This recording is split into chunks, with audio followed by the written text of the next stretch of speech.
There's a powerful tool, mindfulness tool, that when you add it to your repertoire, it will help you create more freedom in your life, create more freedom in your body, bring more peace, bring more inner wealth to your nervous system, and help you release like all of this pent up, raw, toxic, lower level energy, emotion that, is anxious and fearful and angry and regretful. And it's so, this tool is so valuable in the work to raise our level of consciousness. And today I want to introduce shadow work to you.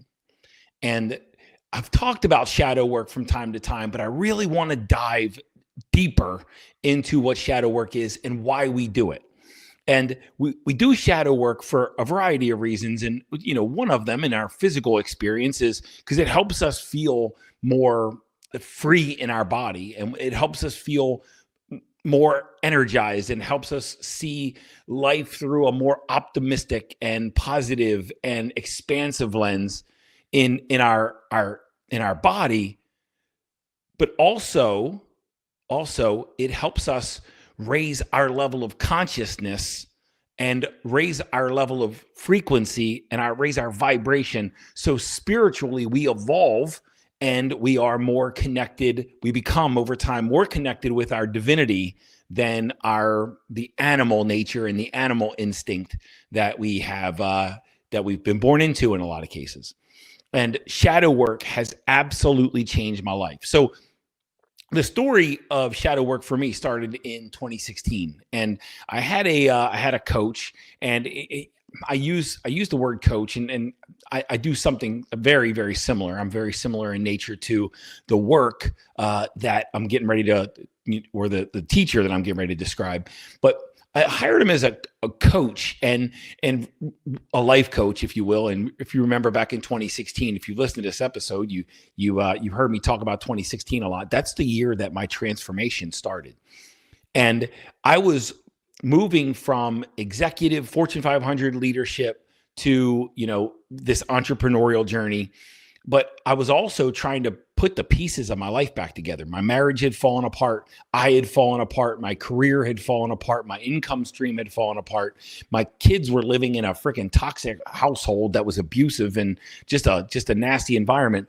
And I was looking to heal all of this stuff and to put my life back together. And one of the biggest issues that I had is I had always seen life through the lens of the lower level beliefs that I had been exposed to. And nobody taught me how, emotional intelligence when I was a kid. My parents weren't emotionally intelligent, so they couldn't teach me emotional intelligence. And, the beliefs that I had grown up in, you got to work hard, and, making money is hard, and the world's a dangerous place, and the rich people are out to get you, and rich people are greedy and slimy, and money is the root of all evil. And I heard all of this, and I was living through this lens, and I was trying to fit myself in a religious box that I didn't belong in. I was not a very nice guy, and I was very unkind and not nice. But inside of me was just a freaking ticking time bomb. And I was 300 pounds. I was suicidal.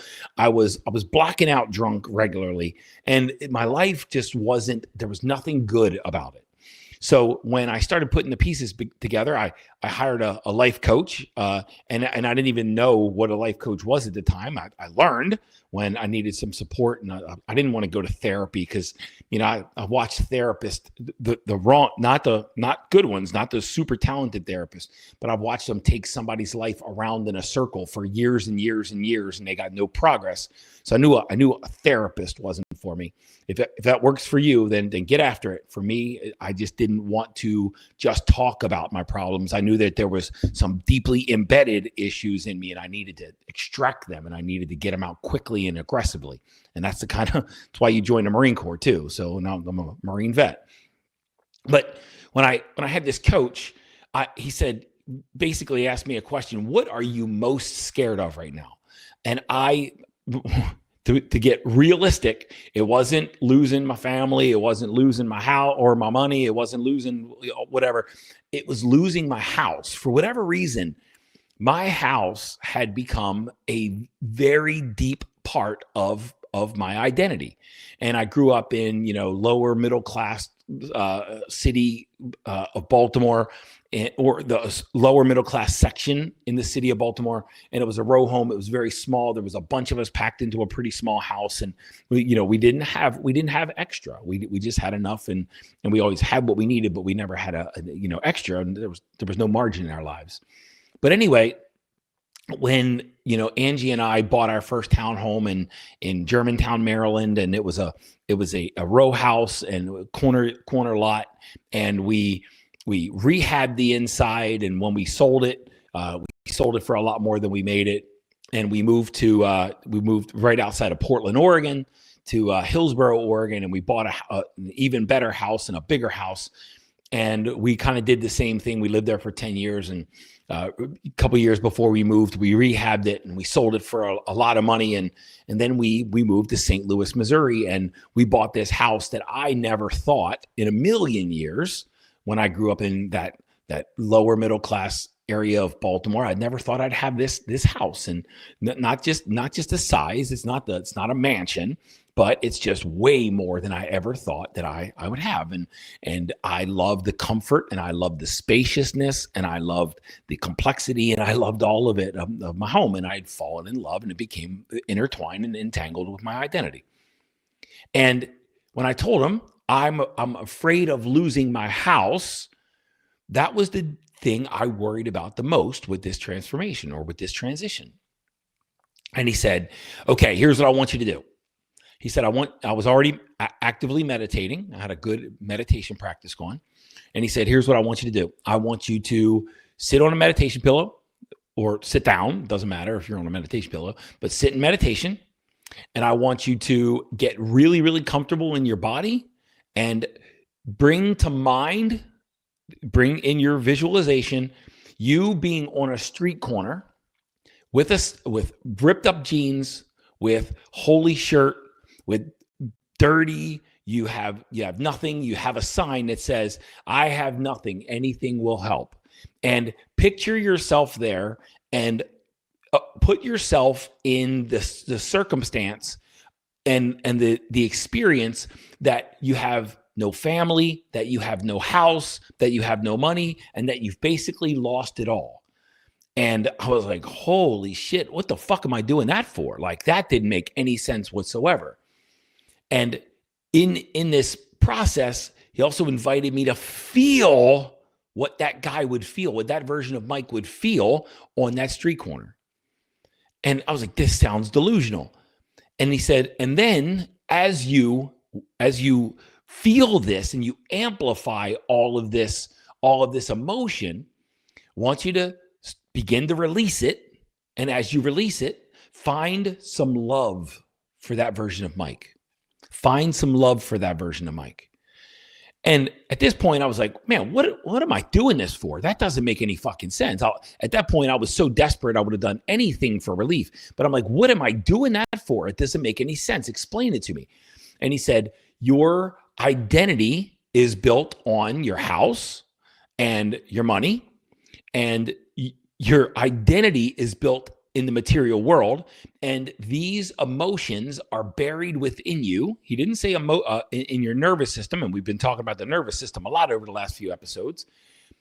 He didn't say that these emotions are buried in your nervous system, but that's essentially what he was saying and what he was pointing to. And he said all this toxic, raw, pent up emotion, all the fear, all the anxiety, all the garbage energy. Emotion is energy in motion, is stored inside of you. And the only way to start to get it out of you is to find it, feel it, amplify it, and release it. And shadow work, which is what he was describing, shadow work will help you do that. But you put yourself in shadow work, you put yourself into the experience that you're trying to avoid. You visualize the experience, you feel the experience, And then as you feel and amplify, you begin to breathe and release all the emotion that you've just dredged up. Now, what I didn't understand at the time is the reason the visualization and the embodiment work, the feeling work, this deep somatic work, the reason that it's valuable and important is because emotion is like an orange and a knife. If you take a knife and stick it in an orange and you wiggle the knife blade around and you pull the knife blade out, the juice from the orange starts to come out of the orange, right? The knife didn't create the juice. The knife just revealed it. The orange juice was already in there. The knife didn't create it. And we like to think that, our bank account goes down and we get scared, that the bank account going down caused us to get scared. But that's not the case. The experience is the experience, but it triggered emotion that was already in you. This is why nobody can make you angry. Nobody can make you sad. Nobody can make you feel anything. They're just saying the thing, doing the thing, or you're experiencing the thing that's triggering the pain that's already inside of you, and you're feeling it because it exists in there, because it's stored. It's been stored through trauma and experiences and life. And this energy in motion, emotion, which at one point was flowing through you, got stored and stuck. And the Sanskrit word for this is samskaras. And I write about samskaras and shadow work in inner world, outer world. Now, when he did this, when he told me to do this, I really didn't understand. And I thought it was kind of delusional. But my experience of this is when I went into shadow work, and I saw myself, I started freaking grieving, and I started crying, and I started feeling all of this pent up emotion and this guilt and shame and anger and hopelessness. And I started feeling all of this stuff inside me. And I started sitting with it. I already started a meditation practice, so I understood how to sit with emotion. And as I was feeling it, I amplified the emotion and dug down deeper into it instead of shutting it off or running from it, because that's what most people do. As soon as they feel something that's uncomfortable, they look for a way to shut it off. And that's just avoidance. And that's not healing. That's just avoidance. It's just shoving it back down. And it's going to live in there as long as you keep shoving it down. And when I did this work, as I felt it and amplified it, and as I sat with it, and then when it was at a crescendo, I started releasing it and letting it go. And what I mean by that is I started breathing, and with each breath, I started releasing some of this emotion. And the intention was to let this emotion go and let this energy go the way my coach had described. And I started, and what I didn't know is my coach, that I say, he was more of a spiritual teacher and a spiritual healer than he was a coach. So ultimately, that's what I've become as well, because this is the same work that I do with people, that I've done for years with people in my mastermind and in my coaching. And as I sat with this emotion, and as I breathed and released and breathed and released and breathed and released, and the tears were flowing, and the emotion was there, my face was red, and the pain was there. As I breathed and released and breathed and released, I started to feel a level of freedom that I hadn't felt in a very long time. And that single session of shadow work changed my life, because it taught me to stop running from lower level emotions and to start really getting into your body, to harvest them, to extract them, and to release them, to find higher levels of freedom and to elevate my level of consciousness. And since then, I regularly do shadow work. In fact, a couple episodes ago, a little bit back on the podcast, probably a couple months now, there's an episode called the drill method. And I've come up with a process for teaching this and describing this. And the drill method is very simple to understand. It's not always easy to do because it's uncomfortable, but drill method stands for drop into the body when you feel something, right? When you feel a lower level emotion, drop into the body, recognize what you're feeling, inquire into it. Why am I feeling this? What am I feeling? What is it trying to teach me? Listen to it, let it speak to you because it will, and then let it go. And that's the release method. That's releasing. And when you can do the drill method in shadow work, or just when life cuts you, when you're just going about your daily, activities, and you feel that rush of lower level emotion, you can immediately stop, drop into your body, recognize what you feel, inquire into it, listen to it, and then let it go. And if you do this over time, because these emotions aren't brand new, they're stored in the body. And as you do this, you will begin to empty out the toxic, stored up, pent up lower level emotion that's in your nervous system that's got control of you. And you're here to operate as the awareness and not the meat suit. You're here to operate as an awareness with a meat suit as your vehicle. And when there's so much stored up, pent up, toxic, lower level emotion in our bodies, we operate as the meat suit because it's so heavy and so uncomfortable. And when we start to release this stuff, we elevate and begin to raise our level of consciousness. And as we begin to elevate and raise our level of consciousness, we begin to see life at a higher level. And when we begin to see life at a higher level, life begins to rearrange outside of us at a higher level, and new circumstances start to open up, and you start to experience life in a more liberating, freeing fashion. And that's the value and the benefit of shadow work. Now, listen, I've got a Choose Your Destiny live intensive coming up in a couple of days. I've also announced the next one, March 6th and 7th, 2026. So if you can't get to this one, I'll put the links for both of these in the in this podcast episode in the body. I'm also going to put a free link for my meditation bundle in this podcast episode, because if you go and do meditation number 1 in my meditation bundle, there is an element, the middle part is shadow work, and it'll help you get into this.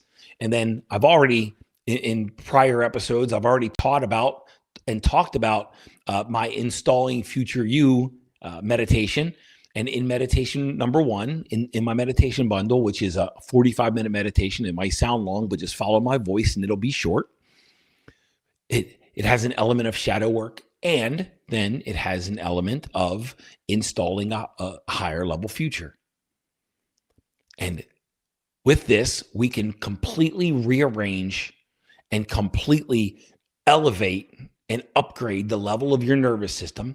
And as you do that, you elevate the freedom you'll experience, the quality of life you'll experience, and your level of consciousness and the circumstances in your life. Now, I'm going to bring this together with a really cool other teaching that I connected with a long time ago. And one of my favorite authors, his name is Dr. David Hawkins. And Dr. David Hawkins died a couple decades ago. But Dr. David Hawkins introduced this concept, a scale. He called it the scale of consciousness, the emotional scale of consciousness. And he introduced this concept in a book called Power versus Force. And it's a very dense read. It's very, very dense. It's very heavy. It's very meaty, but it's amazing. It's like a metaphysical Bible. It explains like the law of attraction and magnetization. Boy, that word. It explains the path and the emotional path and the emotional journey from shame to enlightenment, and the emotional scale of consciousness. As we do shadow work and as we release this lower level emotion, we rise on the emotional scale of consciousness. And as we rise on the emotional scale of consciousness, this is how we experience higher levels and upgraded levels of life. And the emotional scale of consciousness that he laid out, I'm going to read it for you. The bottom, the the lowest level state that a human being can experience is shame. And shame is when you feel broken. Shame is when you believe that there is something wrong with you, that you are defective. All right. When you reject yourself because you feel like you are broken, defective, and flawed, fatally flawed. That's shame. The next level is guilt. The next level is apathy. The next level is grief. The next level is fear. The next level is desire. The next level is anger. And the next level is pride. And any level from pride all the way down to shame they're very disempowering.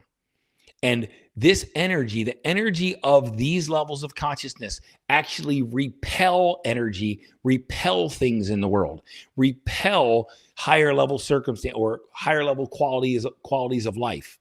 These are repelling forces. These levels of consciousness do not magnetize goodness to them. They actually push them away because like attracts like.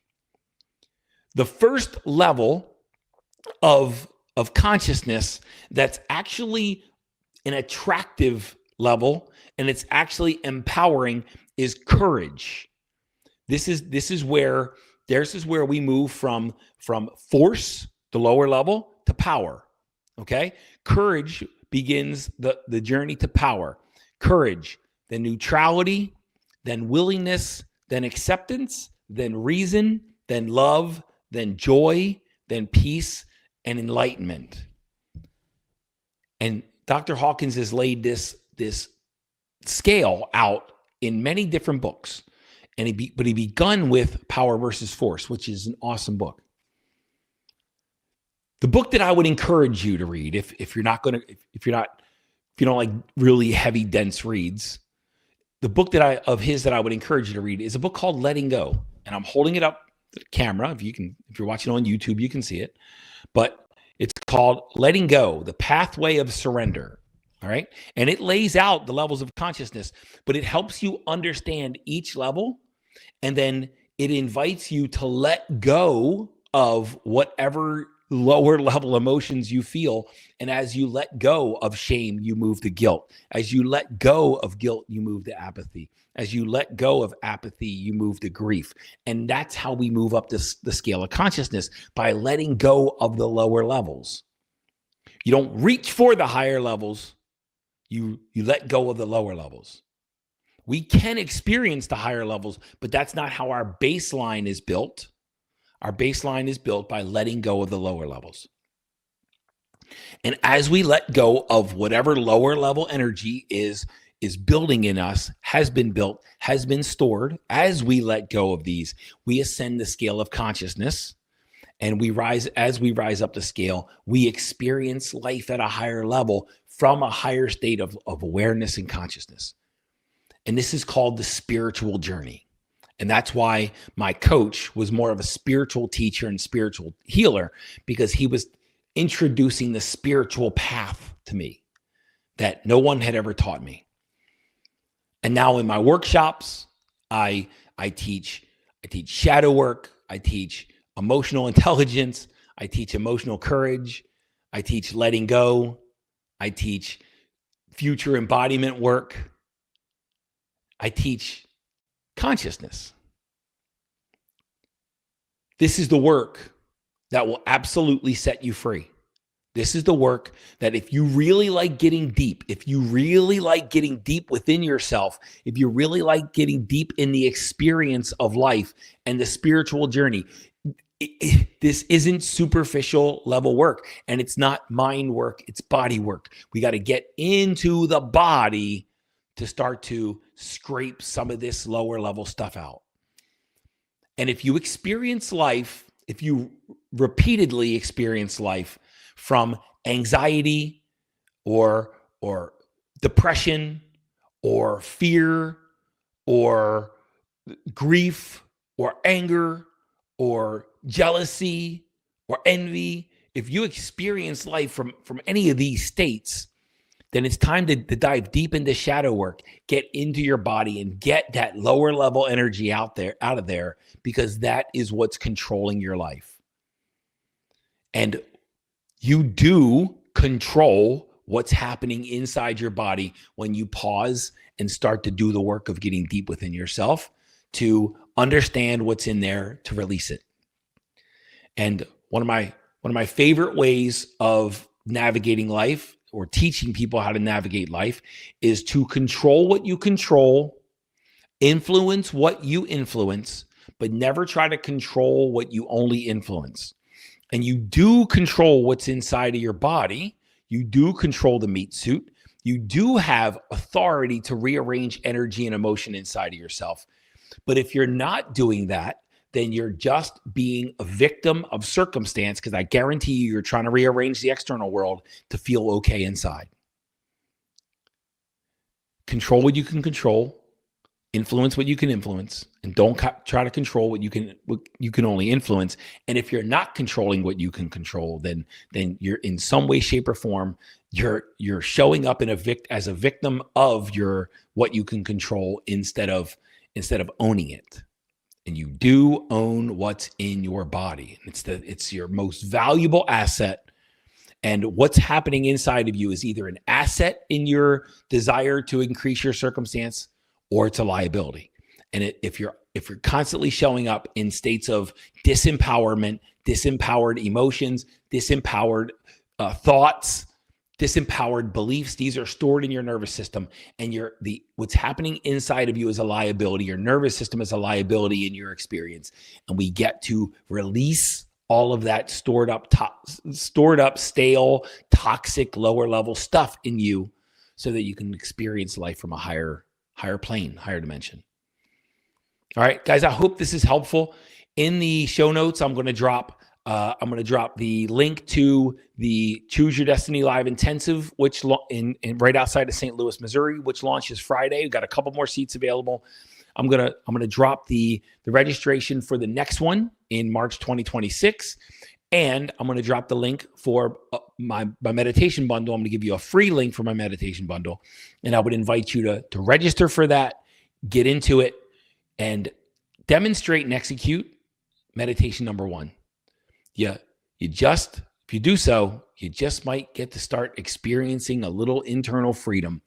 And trust me when I say it's the internal freedom and the emotional payoff that you've always been looking for, because that's the only place that peace exists within you. Your peace is in your body, not your business or your bank account.